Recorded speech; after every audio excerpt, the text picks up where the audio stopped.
All right, everybody, welcome out to another episode of Windshield Time at Mountainland Supply. I'm Joey. I'm joined by our producer extraordinaire, Spencer Schwartz. Yeah, that's me.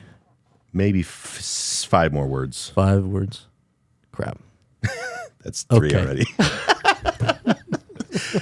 And today we're joined by Matthew Michael McAllister, Triple M, or as they say. And other things. Many other things. They say, I say. I'm they. Yeah, okay. Mm-hmm. Yeah. So I've been asking a few people to come on and talk about core values. Matt, you came this morning and we're talking a little bit about an experience that we were having over the last few days. It's been kind of a weird week or so. We've had a couple of funerals with members of the company and some of their family members. And you were talking about going to Luis Morales' funeral last week. Mm-hmm. Kind of some of your thoughts about that. Yeah. So, I mean, not to get too long-winded here, but recap. I wasn't part of the OG group here with some of you guys. I've been here, 13 years, 14 years-ish. And so my experience with Lou was both pre-employment here and then employed here. And yeah, because you talked with him as a customer. Yeah, as a customer. I mean, I'd call down and it was like clockwork. Morgan, Myron, or Lewis, one of the three. Please, dispatch, get me one of them. And super helpful there. But then getting here to Mountainland, I was started out doing some estimating in the waterworks and worked with him, and he was just awesome. And learned to gain a lot of respect as a customer when I'd come in. I mean, geez, back in the day, you had to stand out of the way so you didn't get hit by a forklift. I remember coming here and thinking, I better stick close to my truck because it was just moving. Yeah. And Lou was at the helm of that, you know. Oh, yeah. And then when I got here, he was in, when I moved to Mountainland, he was in inside sales, just migrating out to outside about that time. Yeah. And just a neat guy. Anyway, one cool thing about Lou I was doing these estimates and he'd come in and check in with me and say, hey, what about this? Or did you get this done? Okay, we'll go from there, whatever, And we would speak Spanish a little bit. And we talked about good food. And his mom worked at a restaurant. Owned a restaurant, El Azteca. Yep. And we were talking about some chilaquiles, Mexican breakfast. Yeah, yeah. And he's like, oh, one of these days we'll go get some. And okay. I thought that was it. Yeah, sounds good. But it wasn't like, here, let's put it on the calendar. Because there's so many people who give you it's a half-hearted offer, right? Yeah. And Lou had then moved outside sales and was going. And he came in one day, came straight back to the office, said, hey, bud, what are you doing tomorrow? I said, well, probably just working. He's like, we're going to go up to the restaurant. My mom's going to open up early and make us some chilaquiles. I mean, this was like 3 or 4 months later. Yeah. Totally unprovoked. Just, that was Lou. Yeah. So we came up and we had a dish of chilaquiles up there and he was, he cared. So it was cool. Just for color, tell people about when he would fill his Cheetos bag full of Tabasco and Cholula. Little tapatio. Yeah, tapatio. Little tapatio. Yeah. Yeah, he would open a little fun-sized bag of Cheetos. Yep, fun-sized bag of Cheetos. Sometimes Lay's potato chips too, and put them in, and he'd soak that sucker. Soak that up. He'd go, damn boy, that's hot, hot nose today. Running. Yeah, nose running. Some good shit right there, And he's always talking. He'd let it sit for a while so it got good and marinated. Oh yeah, they were soggy. So awesome. They were soggy, but he was so animated and vibrant and just fun. Yeah. Kind of had this chulo that swagger, gangster man. type. That swagger. He's awesome. Oh, he was great. But so we went to the funeral, his funeral, and awesome service. It was really touching to hear from his family and hear from his kids. They did a phenomenal job, well-versed. But I remember just thinking it was great service. And then looking around and everything, I mean, each of them referenced Mountainland was such a big part of his life. Yeah. And I was reflecting, thinking, it's become a huge part of my life. And we say it's a work family, it truly is. Our culture is. And I'm just grateful to be here and to be able to associate with everybody and seeing people that had worked here that had either retired or moved on, and their love and respect for the OG team, and and being right there at the cusp of that change, I think, is when I came in of some of the originals there. That I didn't get hired by Lou, but I worked right close with the ones that were hired by Lou. It was just a touching thing, and a lot of gratitude, and an extreme amount of just appreciation. It's cool to see at something like that, because we took a picture and there's probably 40 former employees in that picture, and that wasn't all of them. I mean, some people had to take off a little early, so there was probably between 50 and 60 former employees or current employees of the company that were all there just kind of celebrating the life of Lewis. The interesting thing is I got a lot of texts after that from former employees saying, man, we got to go to lunch. I just missed my Mountainland family, And when I first started, I came from a family business. I came from a dairy farm. And so I worked with family forever. And I don't know that I didn't expect it, but I didn't expect it to be as tight-knit as Mountainland is. Yeah. My experience with people who didn't work, with a family was like, man, I hate going to work, or they get the Monday scaries or the Sunday scaries, and they're not too excited to go. And I never, ever have felt that. I've always, every Sunday, I've been like, oh man, yeah, we got work tomorrow. And I've always looked forward to it. Yeah. And I think it's because of how tight-knit and close we are. It really is a family. And it really has always felt like people have been owners, It's always kind of been taken that way. Yeah. Even before we were officially, an ESOP or employee owned. So it's cool to see that culture is still felt and respected even by people who don't work here. Yeah. And as we grow bigger, you kind of think, does it still be that tight feel of when I say the OG? And how do you keep it? Yeah. And, one of the things that I've thought about often is I respect the people that I work with a ton. Mm-hmm. And I think it's because they've earned it. I've earned it. It's been a respectful position. I've earned it. They've earned it from me. They've earned my respect is what I was trying to say. But you respect people because they do things to earn your respect. It's not a demanded respect. When people demand respect, it's a different type of a feel. It's, I gotta. It's not then you forced. get some of that stress and that pressure of, I gotta will honor respect me or to this else. person, or you will, and I'll tell you where to go and how to get there. Whereas you get with people that really, truly, how can I help you? How can I serve you? How can I take care of you? What do you need from, hey, what is this product? Or how does this go together on this quote? Or how can we get this to take care of this person? And people collaborate to get together and solve a problem. And even furthermore, that's just who they are. They just live it, Yeah. I mean, you think of some people that when they say, my favorite call is the ones that come at 2 a.m, or in the middle of church on Sunday, or when I'm at the rodeo with my family and somebody's got a water leak or someone needs something, or you just run into them and you just, anyway, to facilitate that and have those people that have that mentality translate that to who they are and live in our culture, it's amazing. I think that's what makes it work. There's a book called The Go-Giver. I think you've read that or listened to it or parts of it. Yeah. And it's all about servant leadership. I mean, I haven't read that book forever, but it just came to mind. But that's really kind of what Mountainland is, at its core, is we're people who work hard for other people. And that's inside our doors and outside the doors. And your perspective is unique because you were a customer and then you crossed over and you became an employee. Yeah. And so you've seen it from both sides of the fence. Yeah.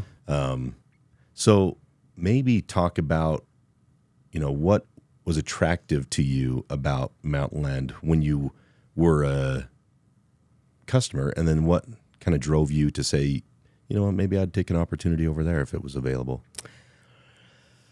Well, yeah, that's, as a customer, we had different competitors that were different people that we shopped from. Mm-hmm. But as far as it came to Mountainland, our inventory was a huge strength. Yeah. We always had it between all the stores, or not always had it, but we could figure out a solution to get it. And so, we'd get if I had a job that I was running that wasn't supplied by Mountainland, and I need shorts or anything, or if I needed to solve a problem, it was not at the competitors. It was Morgan, Myron, or Lewis, you know. How can I, and how can we get this, and what is this work? And people would say, I don't know, let me figure it out, or let's ask them, or what's your situation? And before you know it, I remember one time in the field, I actually think I got a hold of Colin in inside sales, and then Colin said, I don't know, I'll go to work on it. And he had made 3 or 4 calls to Rick Merrihew in Salt Lake and somebody else on how to solve this issue. And I was amazed. So at Mountainland, that was it. And then coming to work here, it was kind of an interesting journey. It was kind of right through the 2000, at the end, or not at the end, but in the, what do you call it, the thick of the 2007 to 10 recession bumps and things. And where I was working, I just felt like it didn't matter how hard I work, I didn't have any more to give. There was nothing I could do to solve it, And my dad was in the waterworks industry. He was he worked for a vendor of Mountainland, and he said, hey, you ought to go talk to Bob and Mike, see what's up. They're good people, and see if they have anything. And I went over, and it just felt good. In fact, the first time I came down, wasn't any opportunities. And he said, but we, keep us in mind. And then a year later, I said, I might try this again. Went down, and it was a big shift. I remember making the shift. I thought, how am I going to make it?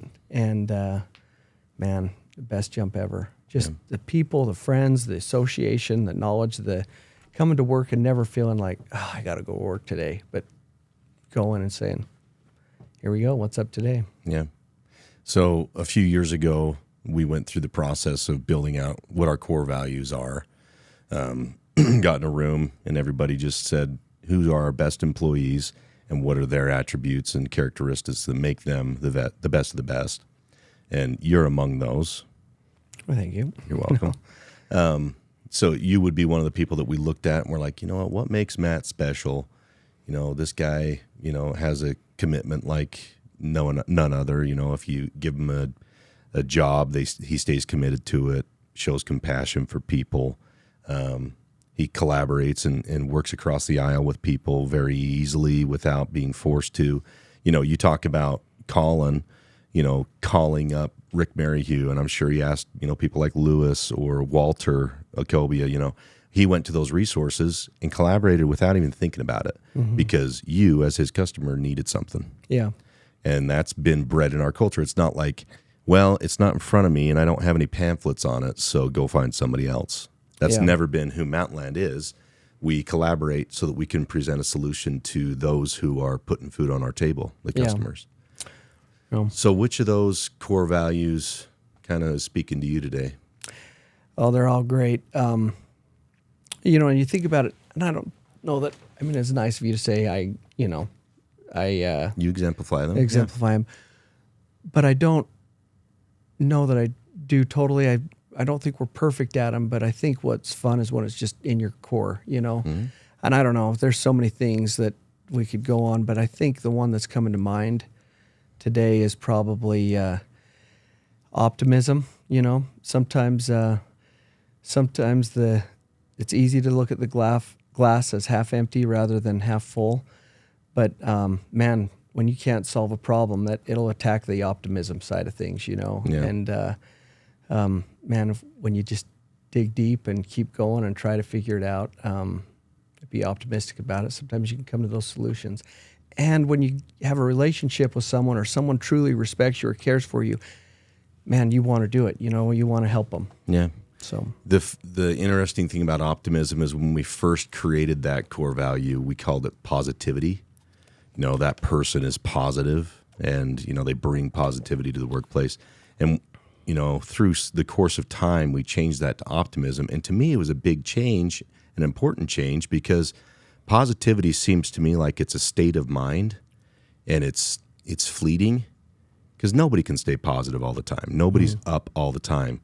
But optimism is something that is in you, and you look for a reason to find the positivity in things. Yeah. That to me is optimism. So it's deeper than an outward expression. It's something that is inside you and that you try and bring for others as well. Like, hey, I know we're down right now, but we're not going to be down forever. Yeah. I know that this problem or this issue is heavy, but it doesn't have to be heavy because there's a lot of us to help lift. Yeah. Right. To me, that's kind of the difference between positivity and optimism. Yeah. It's a perception, and it's a core value. Well, it's and it gets you a lot closer to a solution too. You know? You can, to be positive, you're like, oh, well, we got to stay positive about it. Well, not everything is positive. Yeah. Especially when you're faced with some really heavy things. But if in your heart you want to find that optimism and find some silver linings to it or find a good outcome, that's different. Yeah. And it's kind of, I think it becomes just innate sometimes with how we press forward.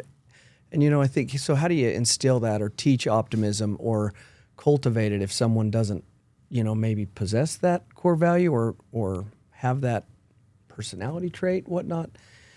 And I think about it, and really, some of the things that have been heaviest in, I don't know if I'd say heaviest, but things that weigh on your mind. Sometimes you come to work and, gosh, you got a personal thing with family or friends or whatever. And it's heavy on your heart or your mind. You got friends here. You got people that, honestly, we take time to.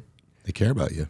Care about each other, and it breeds or fosters that value of optimism. When you're down and you got somebody that sits across from you and commiserates with you and is a true friend that and cares, respects. Yep.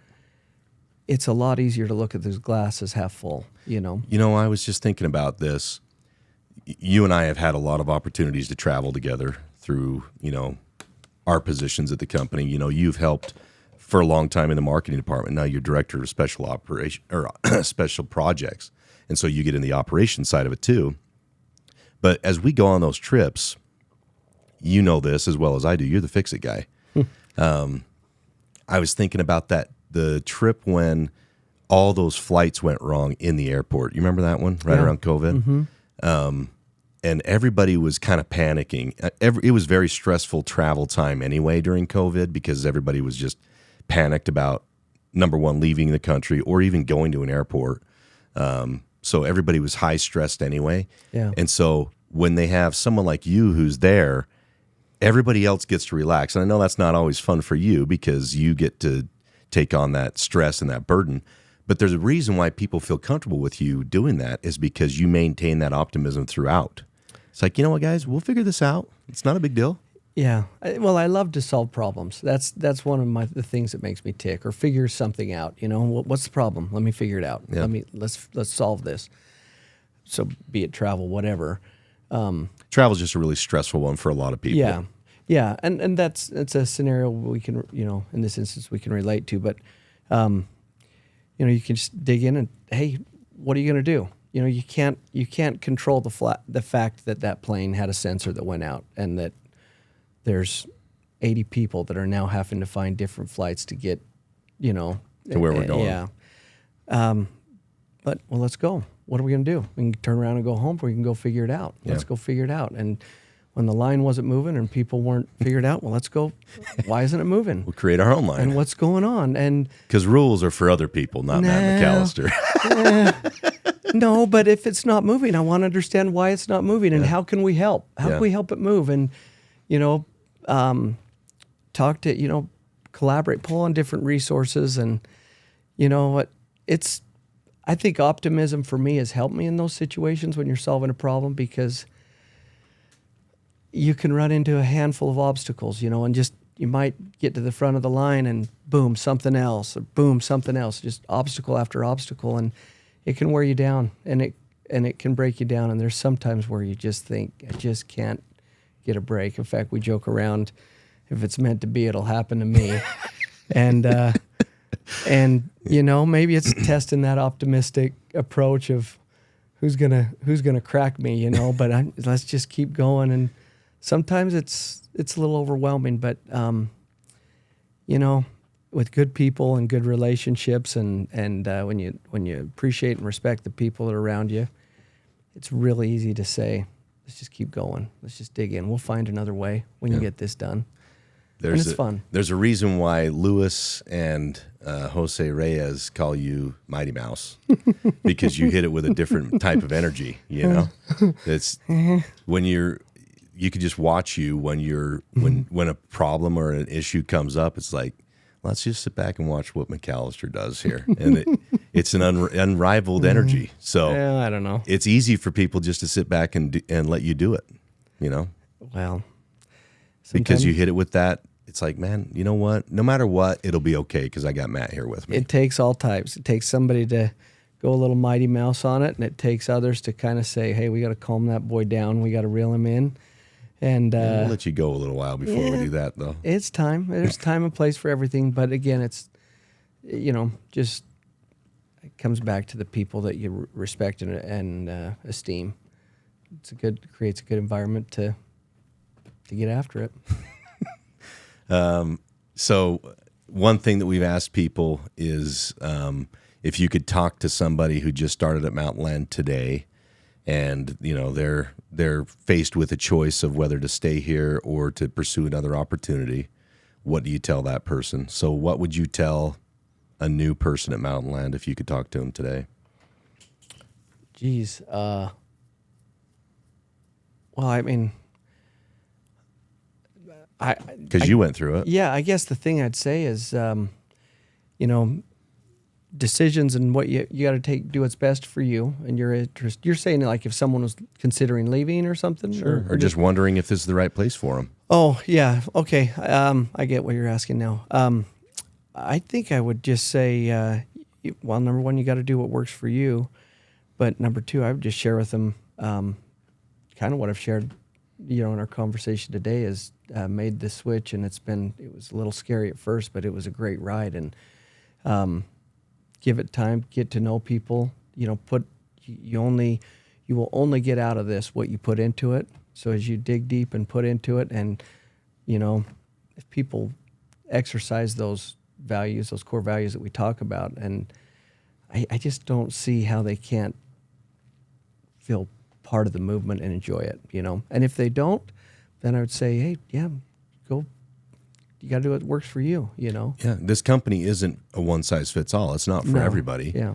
And if you don't feel like you fit in or want to be here, that's okay. Most people do, though. Most people can find something within our culture that speaks to them, and they can be part of those who labor along with us, Yeah. I would say you get out of it what you put into it.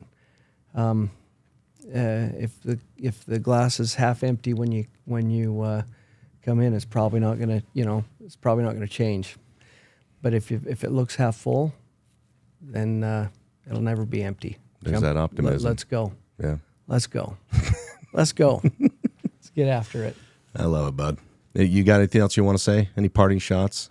Any shout outs? Got nothing. Nothing? Nothing, just other than it's onward and upward. Onward Keep and upward, after baby. it, So. Okay. Thank you, bud. Thanks for jumping on. Thank you, everybody, for being with us, and we'll see you down the road.